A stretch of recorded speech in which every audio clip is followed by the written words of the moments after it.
श्रीराम समर्थ. नियम थोडा करावा पण तो शाश्वताचा असावा. ज्या झाडाची वाढ व्हावी असे आपल्याला वाटते त्या झाडाला आपण पाणी घालतो, त्याची मशागत करतो, त्या झाडाकडे जास्त लक्ष पुरवतो. परंतु जे झाड वाढू नये असे वाटते किंवा ज्या झाडाचे विशेष महत्त्व आपल्याला वाटत नाही त्या झाडाकडे आपण दुर्लक्ष करतो. तसे जेणेकरून परमेश्वराच्या ठिकाणी बुद्धी स्थिर होईल त्याची जोपासना करावी.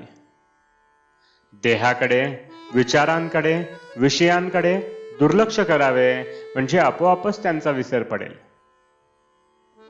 ज्याप्रमाणे एखाद्या झाडाची जोपासना करताना त्याला गुरेढोरांनी खाऊ नये म्हणून त्याच्याभोवती कुंपण घालावे लागते, त्याप्रमाणे परमार्थ हा खरा कुंपणातच ठेवावा. तो जितका गुप्त राहील तितका चांगला.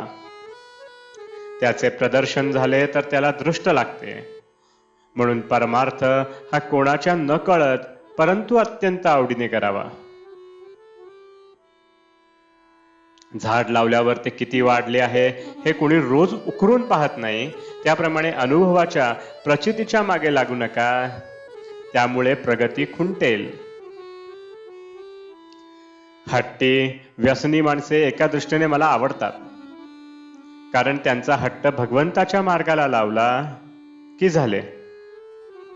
परमार्थात नियम थोडाच करावा पण तो शाश्वताचा असावा, म्हणजे जेणेकरून भगवंताचे प्रेम लागेल याबद्दलचा असावा आणि तो प्राणाबरोबर सांभाळावा.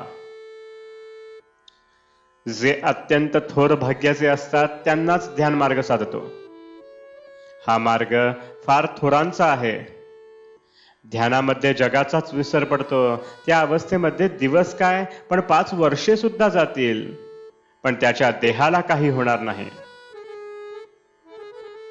आपल्यासारख्याला साधनात साधन म्हणजे भगवंताचे नाम, दानात दान म्हणजे अन्नदान आणि उपासनात उपासना म्हणजे सगुणाची उपासना होय.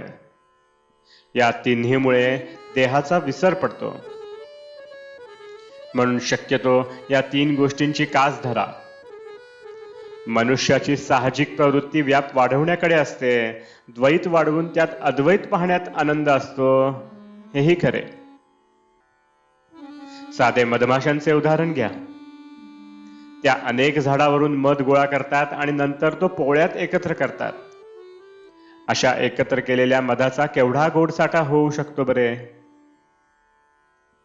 अशा रीतीने सर्व द्वैतामध्ये एक अद्वैत म्हणजे एक राम पाहायला शिकावे, आणि ज्याला सर्वत्र पाहणे असेल त्याने स्वतःमध्येच राम पाहून प्रत्येक कृती ही रामाची समजावी. स्वतःमध्ये राम पाहिल्याशिवाय तो सर्वत्र पाहता येणार नाही.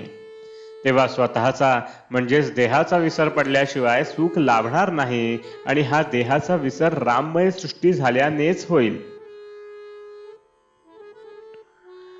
म्हणून अखंड भगवंताच्या अनुसंधानात राहा. आजचे बोधवचन: परमार्थाला अगदी स्वतःपासून सुरुवात करायची असते.